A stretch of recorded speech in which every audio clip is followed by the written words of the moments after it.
Excelsior, true believers! You are about to embark upon a journey, a trip to the 70s and 80s when mighty Marvel Comics ruled over all.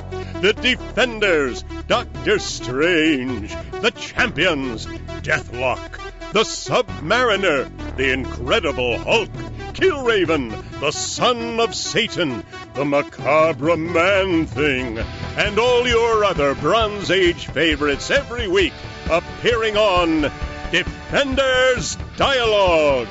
Now here are your guides, Christopher Golden and Brian Keene. Excelsior, true believers. Excelsior indeed, and welcome back once again to Defenders Dialogue. I'm Brian Keene. I'm Christopher Golden. Brian, we have a special guest. We do. Joining us today, he's no stranger to listeners of this show because we mention him every week, but this is his first time on the air with us. He's an author. He's also a podcaster. He hosts the very popular Grindcast, and he's one of the cast of characters on the Ghost Riders podcast. And, of course, he engineers this show. I am, of course, talking about Matt Wildasin. What's up, buddy? Hi-oh. How's everybody doing? Pretty well. Pretty good. Matt, Brian is always talking about our younger listeners when we show.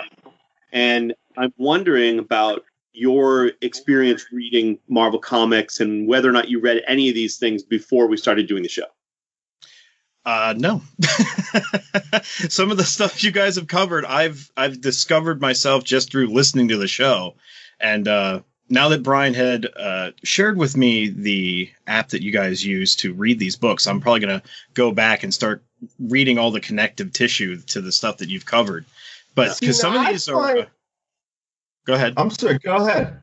No, I was going to say, I've been falling in love with how they write some of the comics in the 70s, because you can go from an issue that is written superbly and it tackles all the political stuff that's going on at the time. And then you can go to ones like how I personally feel we're going to tackle today that are kind of goofy as hell. But it's perfect how they're able to mesh those two things together. That I've been really enjoying this stuff. What I find interesting is you are a comic book reader, but you of course, being younger than Chris and I, you were reading comics in the 90s, but you also worked in a comic book store for a time. Yes. So when guys our age would come in and looking for those back issues and talking about these stories, we just like, yeah, whatever, dude. I'd ask Bill.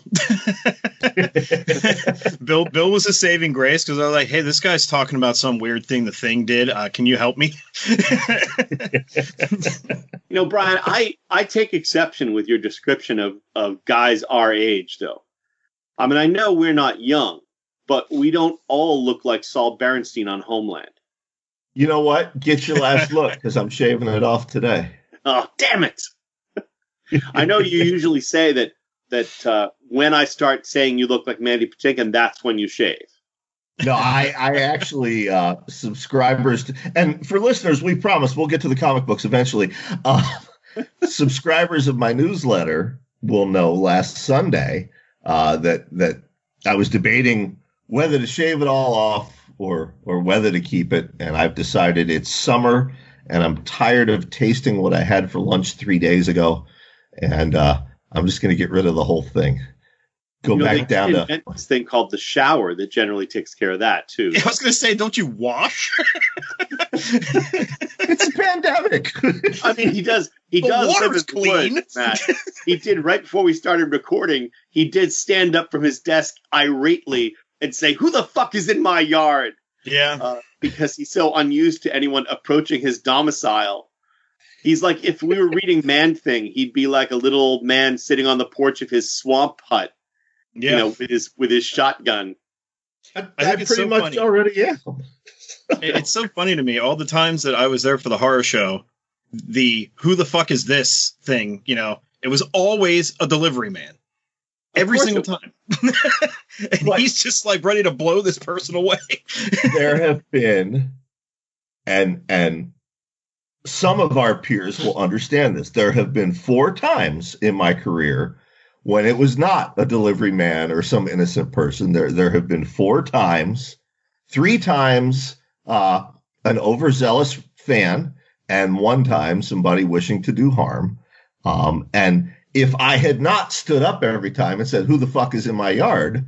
then who knows how those 4 times would have turned out. Now, those 3 times that it was an overzealous fan, was it 3 different fans, or was it 3 different fans? Tony? The first time, and I've actually written about this, and Matt, I think we talked about this on the horror show. It was, I guess, it was right after my 3rd novel. My 4th novel had been published, 3 with Leisure, 1 with Random House.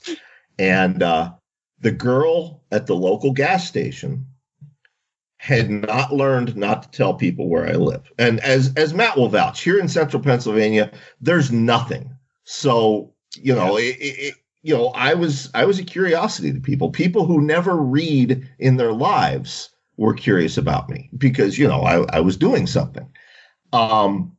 So she told these 2 teenagers where I lived, and they were never meet again, Matt. Well, I was having a party that weekend. My wife at the time, Cassandra, and I had a party, and it's J.F. Gonzalez, Mary San Giovanni had come down from Jersey. There's probably a good 20, 30 people there. And my wife walks into the kitchen at one point, and there's these 2 teenagers sitting at the kitchen table. And they said to her, "Who are you?" And she says, "I'm Cassandra. You're in my house. Who the fuck are you?" "Oh, we're big fans of Brian's. The girl down at the gas station said he was having a party today. I guess he came down there for ice, and we just thought we'd stop in and see if we could say hi and meet him." Oh, my God. And she came outside, and I'm out there talking to, J.F. Gonzalez and Jeff Cooper and Rich Sanfilippo, who you might remember, Chris. He was an editor at Random House at the time. And she comes out there, grabs me by my ear, pulls aside and says, "Your fans are in the house. This can never happen again." Geez, I wonder why she had that reaction. Well, no, she was absolutely right to do so. Of course. So yeah, you will excuse me if I come off as a little paranoid when I hear somebody out in the yard. I mean, to be fair, if I hear a car idling outside my house, I'm always looking out the window myself. So, all right, I do too, but that's not, but it is funny to see him stand up and say, "Who the fuck is in my yard?" Oh, absolutely. It's like Clint Eastwood. All right. All right. Yeah, we got to do comics, right? Yeah. Marvel Team Up number 3. The final, well, not the final, but the final in a row. As we said last week, when they began this series, the idea was that every issue would be Spider-Man and the Human Torch. But they quickly found that was sort of going to get monotonous. And so this issue is the last one in the consecutive Spider-Man and the Human Torch issues. But it does include, to our absolute pleasure, Morbius the Living Vampire. It's written by Jerry Conway, with art by Ross Andrew and inks by Frank Giacoa.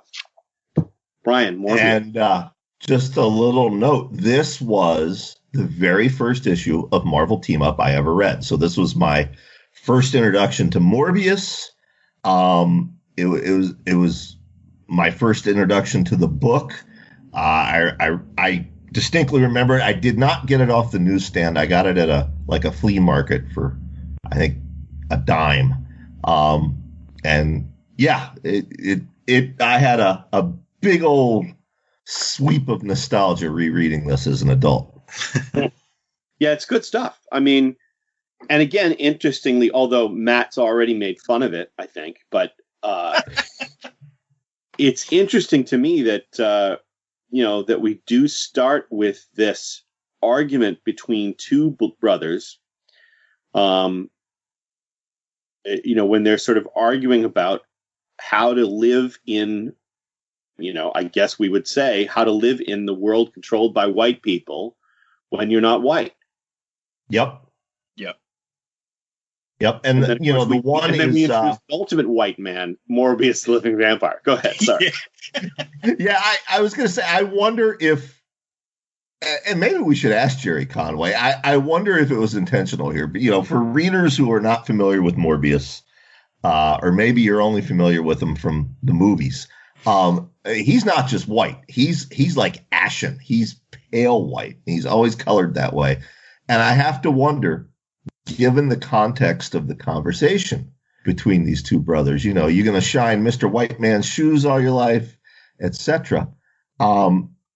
If it was intentional to have Morbius's, alabaster hand rising up out of the water, etc., punctuating that conversation. Yeah, it is interesting. It's this, so that the two brothers, one of them is a college student, and the older one is a college student. The younger one is getting involved in a gang, and they're having this argument. Each one of them trying to prove to the other one that their way is correct.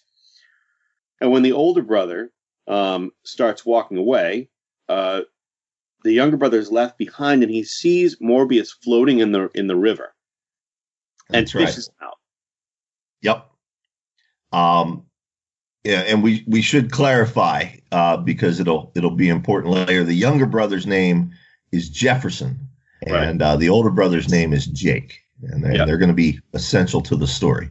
Now, Matt, how familiar are you with Morbius to begin with? I know why Morbius was called what he was called, and that was because of the code back in the day. They weren't allowed to put like vampire and zombie and stuff. Yeah. I know that he's a scientist. I think he was the one wasn't he trying to find like a cure for leukemia or something like that? Or Yep. Well, so he had his own rare blood disease that he was trying to cure.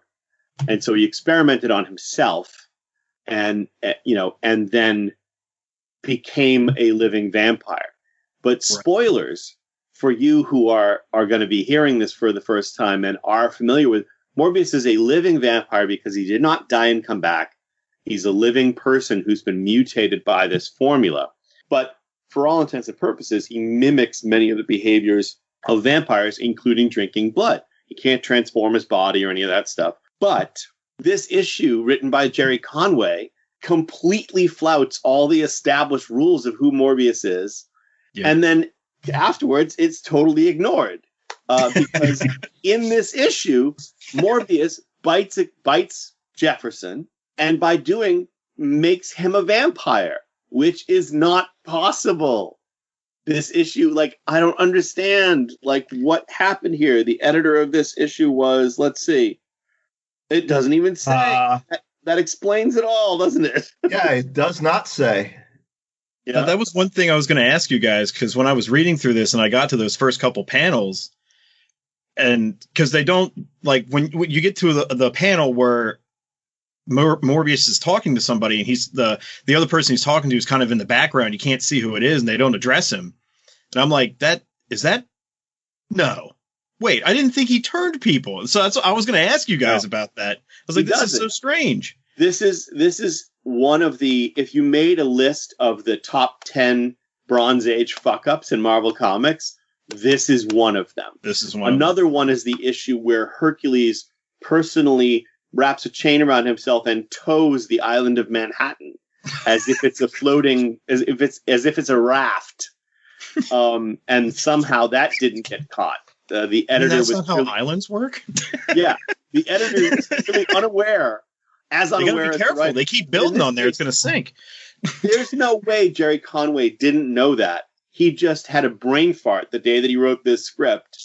And whoever looked at it, nobody went, but he's the living vampire. That's not a thing. Yeah. In any case, Brian, Spider-Man, the power to purge. Yeah. What we find out is that our friendly neighborhood web slinger is suffering from a bad case of the flu. But that doesn't stop him from going out and fighting crime. But it does almost kill him because he's got such a fever and he's so lightheaded that his balance is off, and he can't web sling, and he's falling off buildings. He's having a hard time. And all I could think while reading those few pages, Brian, was what he needs is Mary Sangiovanni to say, "Lie down, you dumbass."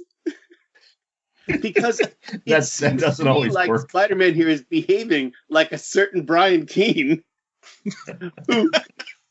who can never look out for his own best interests. I don't know. In reading these panels with Spider-Man, I feel seen. I get what he's doing. Anyway, now we transition to the Baxter Building, where the Thing and the Human Torch are watching All in the Family. And yeah, this is why I wish Marvel didn't have the sliding time scale, because I love this whole sequence. Of course, Ben Grimm is a big Archie Bunker fan, and of course, Johnny Storm is not. And but their TV viewing is interrupted by a mysterious lady. Gotta say, for those who are familiar with All in the Family, the fact that Ben Grimm turns to Johnny Storm and says, "Stifle yourself, you dingbat." We need Tom Snigoski to say that. We do. Anyway, go ahead. So yeah, we're going to fast forward. Morbius's significant other shows up, and she passes out, and the rest of the Fantastic Four come rushing in to see what's wrong. And I'm not sure I understand this bit. Sue chastises Ben that he should be ashamed of himself. I don't see what he did wrong here. He's trying to comfot this woman. Right. I didn't get that either. Like a panel before, he's like, "Oh, here, lay down, take it easy." And then Sue comes in. She's like, "What are you doing?" I'm like, "Was he pervin? They just didn't draw Ben that." Was trying to molest her. That's what I thought. I was like, "This is so strange." But she's also yelling at Reed too, so I don't know. Yeah. Can't you see the poor woman's upset? Honestly, you men. I'm just like, okay. Anyway, Ben is comforting. Martine is her name. Yeah, that's it. And so the men are sent from the room like it's a 1950s birth. And then Martine tells them the story of Michael Morbius. That's right. We get a nice recap of his origin, which we've already recapped for you in this show. Reed is like, "Morbius, good Lord, the Nobel Prize winner? He and I corresponded once," because this is in the 70s before email. And we're told that both Morbius and Reed were associates of another man, Professor Hans Jorgensen, who teaches at State U in Queens. Johnny, meanwhile, he because he's young and hot-headed, see what I did there? He doesn't have the patience for this. He remembers that his pal Spider-Man told him about some clown called Morbius. So he goes out to figure out if Spider-Man's Morbius and this Nobel Prize-winning Morbius are one and the same.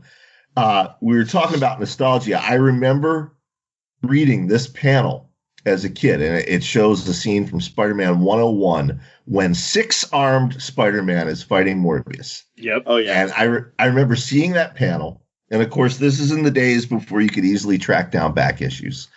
I wanted to know that story so bad, and I was never able to find it until like the 80s. You know what crossed my mind while reading that page, though, for the first time? I've read that particular story a number of times, but for the first time I thought, if you filmed that, what would you show when Spider-Man has healed himself? Like, would the arms be just getting little? And smaller and smaller, and like putting away. They just start shrinking in. Right. And in my mind, I was like, how silly that would look. And I just, at that point, I was like, it's stupid enough that he has 6 arms. But then in my mind, I was like, that would be so ridiculous, Did you guys ever read, and probably not Matt because you're old, but Brian, I mean, you're young. Brian, I feel like there's a I feel like it was Felice Picano, but I could be wrong. It could be like Al Sarantonio or somebody. There was a short story about this guy who was growing a hand and then an arm in his armpit, and it ends up being like that third arm is like a murderer.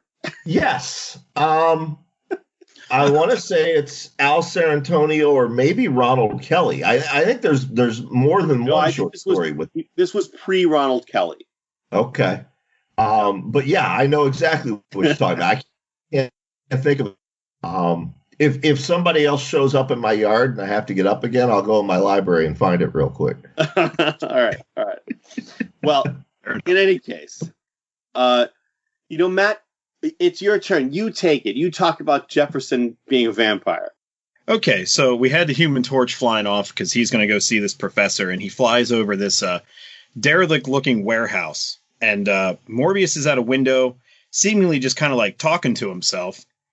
And then Jefferson's there in the background. And then this is where we learn that, as Chris said, that Morbius can change people. He cannot. Very strange. He cannot. In this one, he can. This is like Earth 999 or something then. Right. So, and basically what we get out of this is they know that they're all going to go talk to this Jorgensen fella. And Jefferson's like, well, my brother's at that campus. And, we're all going to basically meet there. So then we go to Spider-Man, who's swinging in, and he's still sick as hell. I feel bad for Spider-Man so much in this issue because, especially in this scene, they show him meticulously taking off all of his stuff. He's getting, basically unchanged, out there in the open of this college campus, and he's about ready to go in, and then he sees Johnny flying through the air, going towards where he's going to go, and he's like, "Well, shit! Now I gotta get back into my Spider-Man clothes again." Now, Matt, I will tell you what Mary would tell you if we were talking about Brian. It's his own damn fault for being a dumbass. He should have stayed in bed to begin with, and then he wouldn't have any idea any of this was going on. See? He has responsibilities. No, because the torch is there. There are other heroes out there to take care of that shit. This is what I tell Bracken McLeod every day when he gets into some, argument or other on Facebook. I was like, you don't have to fight these battles. Let some other dumbass fight them. No. Let Bracken fight the battles, because if he doesn't, then I have to. So. No, you don't. No, you don't. Anyway.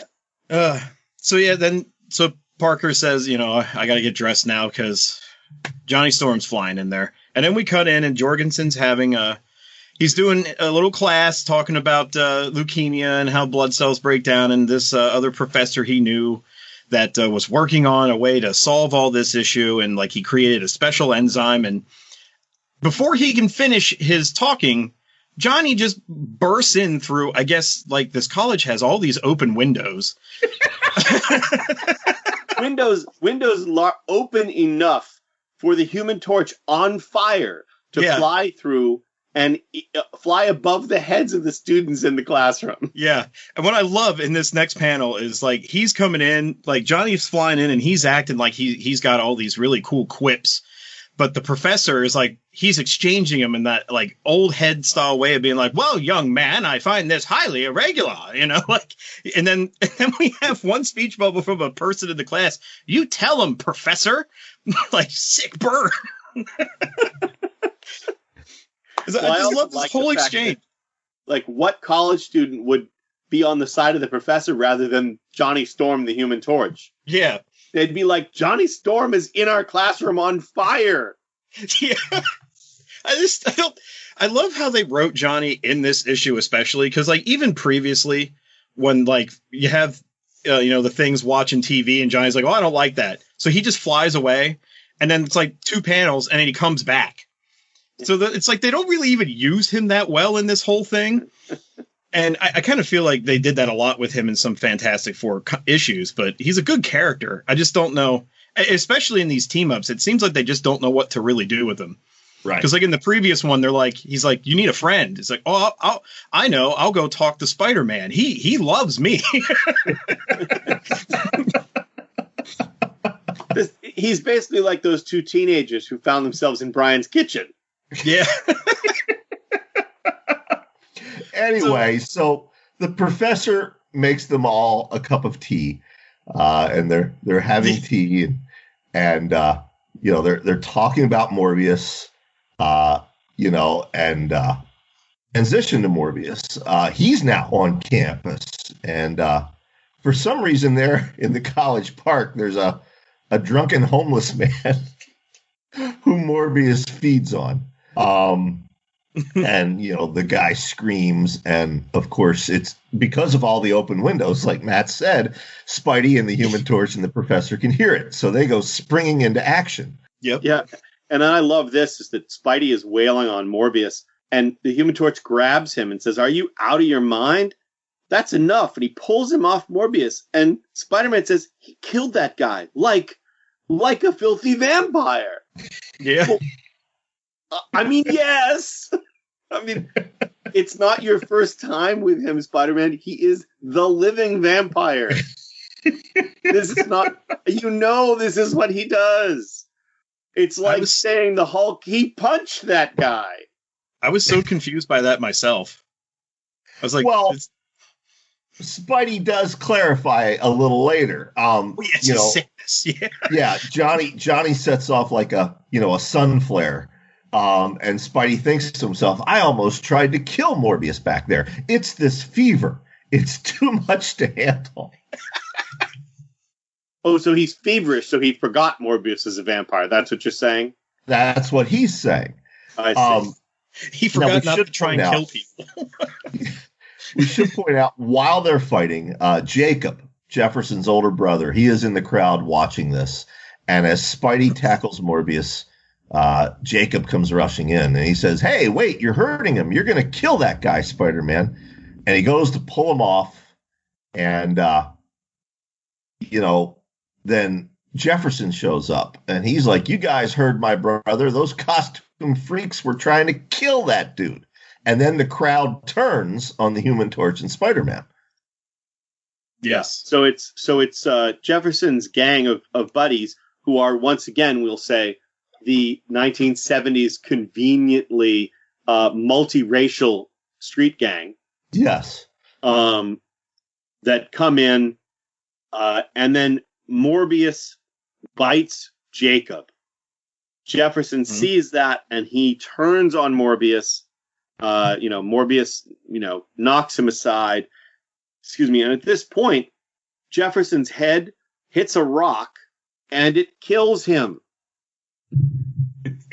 But in the middle of the issue, Jefferson is clearly a vampire. In this scene, he is no longer a vampire. No. So, again, where was the editor on this? Jerry Conway was clearly drunk or on vacation, and the editor was nowhere to be found. What the hell happened here? Yeah, I wanted to bring that up when I read this. I was like, maybe they have a reason why this is bad, because I'm confused. No.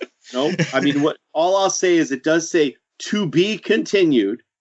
And for us, it's to be continued next week when we'll do Marvel 2-in-1 in a second, when we cover Marvel Team Up number 4 with Spider-Man and the X-Men. But right. Also, it includes Morbius. That's right.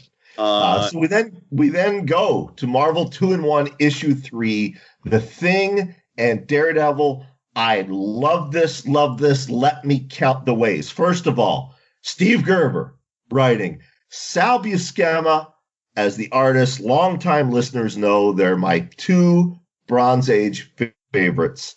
But it gets better than that. Not only do we have Daredevil and the Black Widow, we also get one of my favorite Bronze Age characters, Shanna the She-Devil. Yep. And we also get Black Spectre, who back then, but actually becomes one of the major players in Moon Knight's Rogues Gallery in the 80s. Yep. So just everything I love about Bronze Age Marvel is right here. Well, and this is the reason to do Marvel 2-in-1, is that it's that book where, like, whatever you want, however many characters you wanted to throw in there would just show up. Yep. And the other thing I have to say, we'll get to it, is this issue is really grim. I mean, some grim shit, and no pun intended, Ben Grimm. I mean, it's obviously really Ben Grimm, but it's really grim. Anyway. So yeah, we open where we left off last week. Wundar, of course, the 22-year-old space orphan with the mind of an infant and the strength of Superman, and his new guardian, Ben Grimm. And Reed Richards has Wundar strapped into a chair, and he's running some tests on him. He says there's no evidence of brain damage. His intelligence should be above average, but it's not. But other than that, he's normal. And Reed's figuring it out. And as he does, something happens. Wundar's body gives off this burst of energy.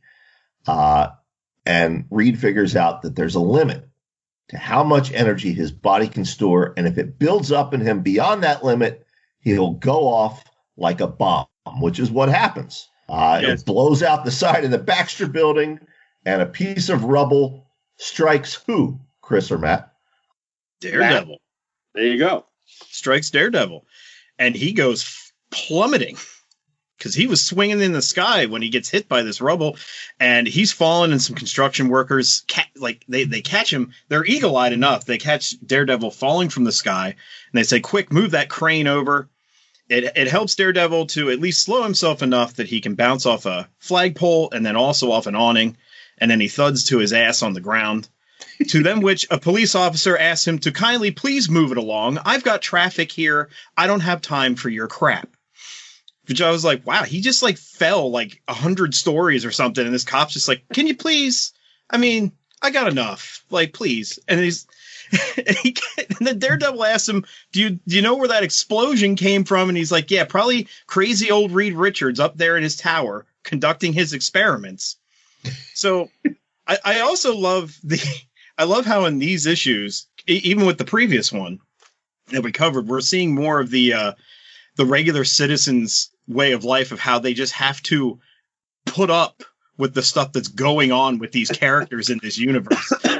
Because it's like any other time an explosion would happen, there'd be police and stuff everywhere. The cop in this one's just like, yeah, it's Reed Richards. What do you want me to do about it? I've got traffic.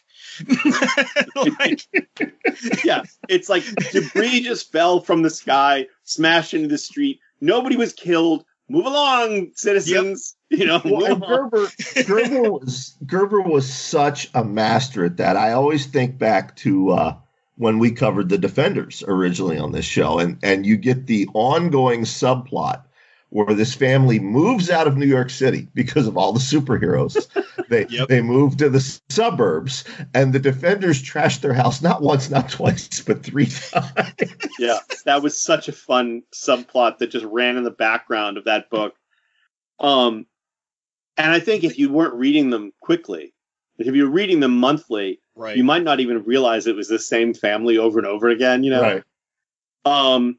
Anyway, the other thing we should point out is what Brian was saying about Wundar. So his body, Reed Richards says, is like a sponge for cosmic radiation. Yeah. So he absorbs all this radiation, and eventually it can't hold it all. And essentially he's like the human bomb in DC. He just explodes, right? Right. He doesn't physically explode, but the energy explodes out of him. I also like, by the way, so Daredevil goes into the Baxter building and he wants to go up and see the Fantastic Four, and it's the janitor who's mopping the floor or sweeping the floor. And after seeing all the Marvel Cinematic Universe movies, I couldn't help but think that this is Stan Lee. Yeah. This is the Stan Lee cameo. I absolutely agree. I also love that Daredevil's reason to be in this comic is because he needs to go back up to get his baton. Yeah. Because he left it on the roof after the explosion. Yeah. Yeah. Yeah. Well, there was an explosion. He fell. He lost track of his billy club. So now he's got to go up and get it. So as he's trying to go up, the elevator doors open, and it's the Thing. And he's like, look, Ben, my billy club's upstairs. Can you get it for me? And he's like, no, come on up, hornhead. We haven't seen you in years. Yeah. And then Reed typically is a douche. He is. He tells him he can't be disturbed. But then he quickly apologizes. He says, I'm sorry I was rude. He retrieves the billy club for Daredevil. And, they're all catching up. And then Reed says, he's got a new costume for Wondar to contain his explosive power. But, because Wondar has the mind of a child, Ben's going to have to help him get dressed. Yeah. Exactly. I love that. I love that. Ben, what does he say here? Nuts. What a come down from the idol of millions to blue-eyed nanny. Come on, kiddo. Follow your Uncle Benji. Yeah. It's the best. He's taking him by the hand, holding his hand to walk him off to dress him. Yeah, that should be in a movie for sure. It should. All right, Brian, you take this because we want to hear you wax lyrical about your crush on Shanna the She-Devil. Yeah. Well, yeah. So, Daredevil swings off, and he goes back to his law firm. And keep in mind, at the time Gerber is writing this, he's also writing Daredevil. So he references that in the Daredevil comics, he's tracking down this group called Black Spectre. Excuse me. And they have a new client, him and Foggy. And she's convinced Black Spectre was involved in the murder of her father. So she comes in, and that client is Shanna the She-Devil. And Shanna O'Hara. Yeah. His father has been murdered, and her uncle is the police commissioner. That's right. Now, Shanna, look, I'm just gonna be very blunt. She was my favorite in the 70s because I was a young prepubescent boy, and she ran around in leopard skin. But in the 80s, during Bruce Jones's run on Kazar the Savage, she's one of the first female characters that they really give agency to. There are a number of times in Kazar's book where she becomes, the dominant protagonist. And looking back on those, it taught me a lot as a writer. But I don't think Bruce Jones gets enough credit for what he did with her character. None of that takes place here, though. Right. So yeah, basically she's recapping events from her own series and from Kazar, et cetera, and she thinks it's all connected to Black Spectre. And at that point, Daredevil swings off, turns back into, and he takes his Foggy sister, Candace Nelson, to a play. And this is where it becomes your standard 1970s Gerber comic. Yeah, this moment is where I literally was like, what the hell is going on? The rails are gone. We are off the rails. Yes. Go ahead, Matt. You take this, Matt. Okay. Well, he's taking her to see a play, and it's titled America Shall Endure. So the curtains open, we have the Statue of Liberty on stage, and then a African-American gentleman comes out, and he says, well, Miss Liberty, I is done with all the picking. And basically... And I want to, for our younger readers, I want to point out, Matt's reading the dialogue the way I'm reading this verbatim. Yeah. Yeah, I'm not spinning my own jive. I'm reading this verbatim. Says, but I'm also done with you here. I'm awake now, white lady. Angry, you dig? And he basically continues to say America's cold and, that the people are going to take her back, and then Captain America just comes running out from backstage screaming, no, socks the guy in the face, and then calls him a commie traitor. And he continues to beat this guy. Matt Murdock's sitting in the crowd, like, I think everybody thinks this is fake, but this is real. I'm listening to heartbeats, and, you know, this is all real. And then we have basically a Hitler lookalike that just appears. Yeah, well, let me interrupt you for a second, Matt, and say I think we need to slow this down just a little bit because... Sorry, there's so much. No, that's okay. So we have the guy who's portraying a slave, presumably in the show, talking to the Statue of Liberty and saying, I'm done with you. America is big and cold and doesn't listen to her people. And I'm awake now, which of course made me think of wokeness, right? Yes. Right. And then Captain America comes out and says, you're a commie traitor. America means treating minorities with respect. He's saying, it's not Captain America, it's a guy dressed as Captain America. And he's smashing the black actor with fists and shield, talking about treating minorities with respect, giving equal rights to rich and poor, setting an example of peace and harmony for all the world, as he's smashing the black actor for talking about having woken up to the coldness of America. Yeah, I don't know who wrote this play. And then go ahead. Then the actor dressed as Adolf Hitler comes out, and he takes issue with Captain America. He says, I made America what she is today. Yeah. And then he shoots Captain America. And that's when Matt Murdock realizes, good Lord, the rest of the audience can't realize it, but Hitler just killed Cap. The actor's heartbeat stopped. And then blows his brains out on stage. Yeah, the Hitler actor says, I am America, and you are what I am, and that is all there is. And then he shoots himself in the head, and the crowd finally realizes, oh, this isn't staged. This shit is real. And they all go running. And I'm reading it going, what the fuck is this? I'm just like, my mind was blown reading it. I'm sure I read it before years ago, but I just like, what is going on? Anyway, here's my favorite. As all the superheroes do, Matt gets himself away from Candace so he can change into Daredevil. No, we have to talk about that because it's my favorite part of the issue. So, yeah, superheroes are always coming up with an excuse to get away, to disengage, so that they can turn into their alter ego.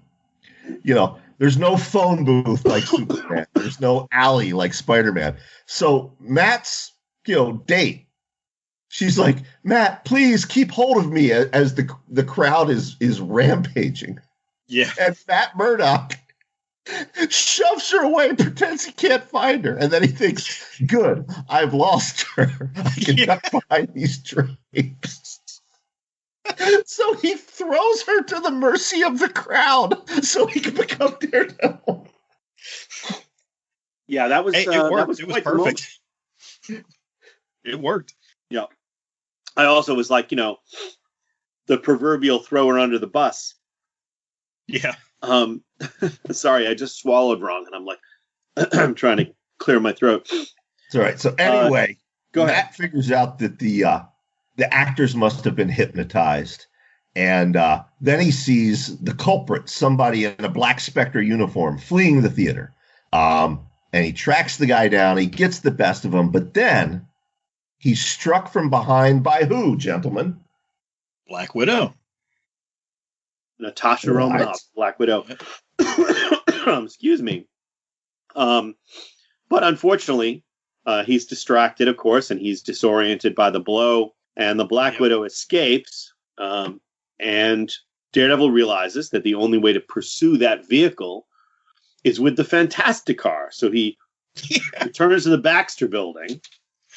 I love this plan. And then we see my other favorite thing in this issue, because we finally get a glimpse of the costume that Reed Richards has made for Wondar.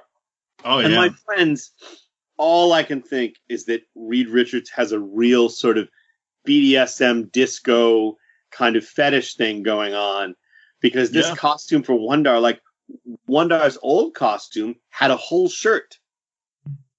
Apparently, This if you looks take like away something clothing, John you Travolta can... wore in the film Staying Alive. Yeah.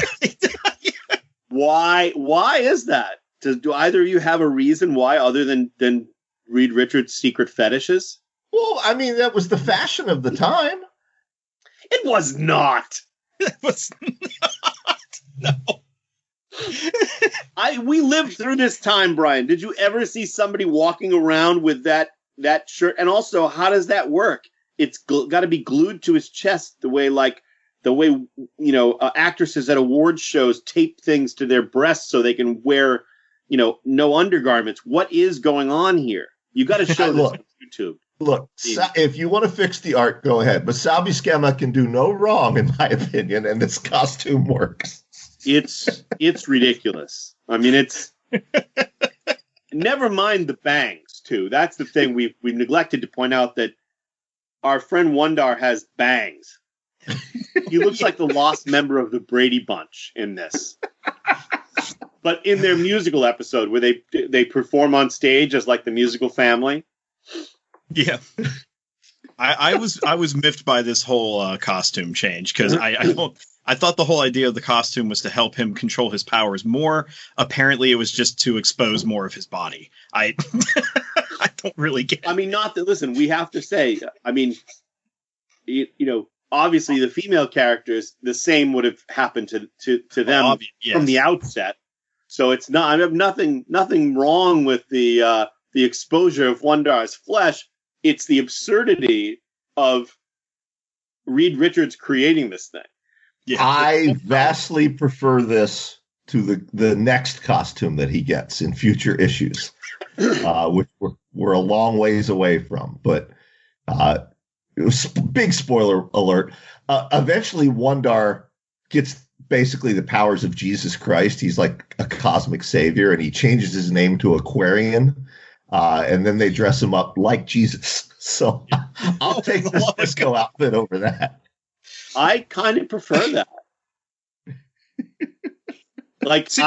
I wish that they'd had the guts to say he was actually the second coming of the Messiah. Yeah. That's a good point. Yeah. Imagine that happening in the Marvel Universe. I mean, we have Santa. Why not Jesus, Right. Exactly. Yeah, I guess the closest we've ever come is that issue of Ghost Rider, which we've covered on this show. Chris, it was when you were on vacation. I did a solo episode years ago where the Ghost Rider actually encounters Jesus Christ, but the editors wouldn't let the writers call him that. So I think he's called the Savior or the Friend or something like that. But yeah, Ghost Rider teams up with him. There you go. They should have had a Marvel team up, or Marvel 2-in-1, The Thing and Jesus. There you go. I just have to say, going into this, not knowing what this costume was going to look like, and knowing how, the Fantastic Four, they keep their powers under wraps because of the costumes Reed made them, I was expecting a full-on bodysuit like they have. And then I turned to this page, and it's like, what the hell is this? Yeah, what does that belt even do? Right. How does that work? Like, what? Reed doesn't explain it. Like, this thing's supposed to contain that energy, but it's only like a 2/3 of a shirt. You know what I mean? Yeah. Like, it looks like something Beyonce would wear. Yes. And then get kicked out of the And it would look fantastic on Beyonce. I'm just saying. Anyway. You're not wrong. So then we have Daredevil swinging in to steal their ship. Yeah, and Ben catches him, and they have a for 70s Marvel. It's actually very truncated. It's only a 4-panel fight between the heroes. Yeah, before they take off together. Well, they're trying to pursue the dirigible, the Zeppelin that the Black Spectre dudes have escaped in, and they take the Fantastic Car, the Thing, and Daredevil, and they land on top of the dirigible with a clang, only to realize that it's actually a metal dirigible, inside of which it gets even weirder. It's a James Bond-esque Black Spectre base under the command of Necra, Priestess of Darkness. Full exposure, I have no idea who this character is. Has she been in other things? She has. Okay. She's primarily a Doctor Strange villain. Okay. She also shows up in Kazar during Astonishing Tales. I feel like she also showed up in Captain America at some point. She shows up in Captain America. I want to point out to readers, because eventually we are going to get to Moon Knight, the Black Spectre of the 80s, which becomes a major part of Moon Knight's Rogues Gallery, doesn't involve Necra at all at that point. Right. I also want to point out that you need to show the YouTube viewers the panel of Necra where she's attacking the Thing, like clawing at his eyes, because we think that the new Reed Richards designed costume for Wundar is bad. Yeah. This panel of Necra, her top is basically 2 black cloth discs, one over each boob. Yeah. And I think that elsewhere it's a full bikini top, as if that's much better. But here it's just pasties. Yep. It's like, what is going on here? Sal Buscema was like, I don't know. Anyway, then it gets weirder. The Thing rips the door off of another room inside this steel dirigible. And inside the dirigible, there's a room that is fully landscaped as a jungle. Yeah. With the with an altar of a statue of a mandrill, and a bunch of Black Spectre agents who were clearly the Thing has interrupted their worship. And then I don't know what to say. You guys, just somebody take it from here, because it's just I don't get it. I completely forgot. Meanwhile, at this point, yeah. So Daredevil. Meanwhile, he's stuck fighting both Necra and Black Widow, and Black Widow overcomes him. And the Thing approaches the leader of Black Spectre, and pulls his cloak off and sees his face, but we, the readers, don't see his face. And suddenly the Thing is hypnotized, just like Black Widow has been. Right. Now we know, because of the context clues, that this is the mandrill. Yes. And the mandrill has the ability to hypnotize and mind control any male. Or is it female? It's female. Any female. Any female, which explains the Black Widow. But it doesn't explain the Thing. Yeah. So, in any case, so we go on. The Black Spectre guys try to abduct Daredevil. He gets dropped, or they put. I'm sorry, I should say this again. They put the Thing and Daredevil in the Fantastic Car. Daredevil's unconscious. The Thing is hypnotized, and they put them in the Fantastic Car, assuming they'll crash. But Daredevil wakes up just in time to take control of the Fantastic Car and then get Ben, focused. And then it's the end. And the tale continues in Daredevil 110. Daredevil declares war. Daredevil declares war. Now, Matt, will you want to come back with us next week when we cover Daredevil 110 and Marvel 2-in-1 issue 4? If you guys want to have me on, I certainly will. All right. Sounds good. So we'll do Daredevil 110 quickly. We'll do that quickly. And we'll do Marvel Team Up and Marvel 2-in-1 number 4. It should be an adventure. That's right. Absolutely. So, Matt, normally at the end of the show, we plug your books, but you're here this week and you have a brand new book out. So why don't you take a minute and tell the listeners about it? Well, my brand new book is called Melancholia. It's a story about a young girl who essentially commits suicide. And during that act, she is transported to a strange world where she has to face a bunch of trials and tribulations that are attuned to her own insecurities. And her whole entire mission is to try and find her way back home to her parents that she now realizes she truly did love and shouldn't have left in the first place. That's going to be published by Death's Head Press. I believe, is it deathsheadpress.com is their website, Brian? Yep. You can go there and get pre-orders directly from Death's Head instead of having to go to Amazon. So I think that's the best way to do it, in my personal opinion. So it's the best way to do it. And these are, we should point out, these aren't print on demand. Death's Head uses an actual printer. Yes. So these are high quality paperbacks. You get them cheaper than what you pay for on Amazon, and they're much better quality, and you get them faster. Yes. Because your book got some physical releases weeks before it was actually due. So exactly. It's not due on Amazon until June 1st. And if you ordered from deathsheadpress.com, you already have that book in your hands before Amazon customers. So, yep. Excellent. So Melancholia by Matt Wildasin. Yeah, I'm excited. I hope people really enjoy the book. You know, as my first book, I'm extremely nervous about this. So, you know, printing your own, you kind of just like, well, people buy it. But this one, you know, people are going to actually probably see it more often than self-published stuff. So I really hope everybody enjoys it. So if you would want to get a pre-order, deathsheadpress.com. There you go. There we go. Matt, would you like to do the honors and take us out? Oh, I would absolutely. All right. Excelsior, true believers. Oh, that was beautiful. Glory. That's it's a beautiful way to end the show. And Matt, if you want to cut it there, you can.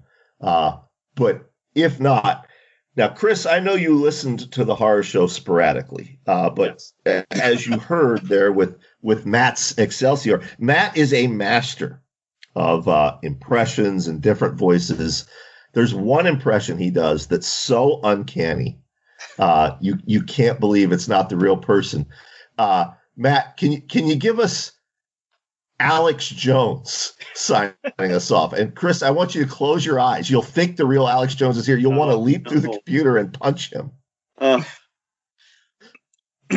Well, first thing I'd like to say before I sign off the show is that politics and comic books should not be together. They should be separate. And I missed that. Excelsior, true believers. That's the only thing I miss about doing that podcast. That's the only thing I miss. Oh my God. Well, so now Chris hates me now. No, I don't hate you. I just feel a little sick in my stomach, you know. And I feel like I've been tainted by the presence of Alex Jones. All right. We'll see you next week, folks. Bye. Defenders Dialogue. You can listen to this episode and all previous episodes for free on Spotify, Apple Podcasts, Stitcher, YouTube, Google Play Music, and wherever else podcasts are available.